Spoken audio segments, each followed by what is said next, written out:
राज्य सरकारनं मान्यता दिलेल्या नागपूर गोवा शक्तीपीठ महामार्गाला काही शेतकऱ्यांचा विरोध आहे। शक्तीपीठ महामार्ग विरोधी संघर्ष समितीकडून पुकारण्यात आलेलं आंदोलन स्थगित करण्यात आलं। मात्र 12 जिल्ह्यातील शेतकऱ्यांनी मंत्र्यांना जिल्हाबंदीचा इशारा दिला। शक्तीपीठ महामार्ग रद्द करण्यावर शेतकरी ठाम असून या प्रकरणी जिल्हाव्यापी मेळावे घेण्यात येणार आहेत। तर नवीन महामार्ग करण्यापेक्षा आत्ताचाच रस्ता मोठा करा, ते स्वस्तात पडेल आणि शेतकऱ्यांची जमीन देखील जाणार नाही, असं सतेज पाटील यांनी म्हटलं।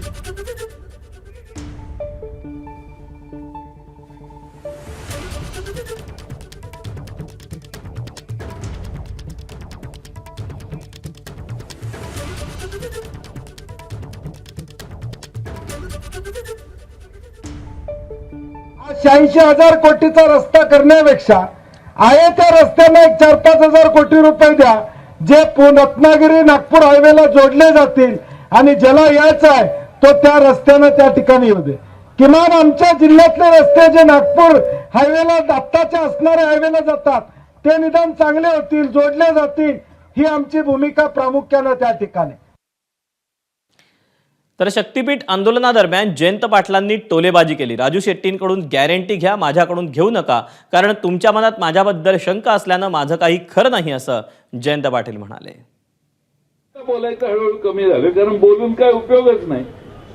कितीही बोललं, केपी पाटलांनी किती भाषणं केली त्यांच्या विधानसभेला, काय फरक नाही पडत लोकांचा। कारण काय तर या प्रश्नापेक्षा मोठे प्रश्न तुमच्या समोर प्रसार माध्यमात त्या सोशल मीडिया पासून मोबाईलवर येतात आणि तुम्ही त्यातच अडकलेले असता।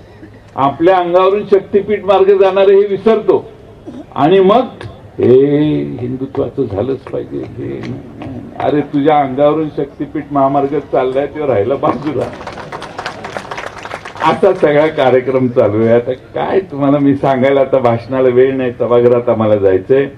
पण राजू शेट्टींनी एखादा झेंडा हातात घेतला की तो कधी सोडलेला नाही। त्यामुळे राजू शेट्टींच्या नेतृत्वाखाली ह्या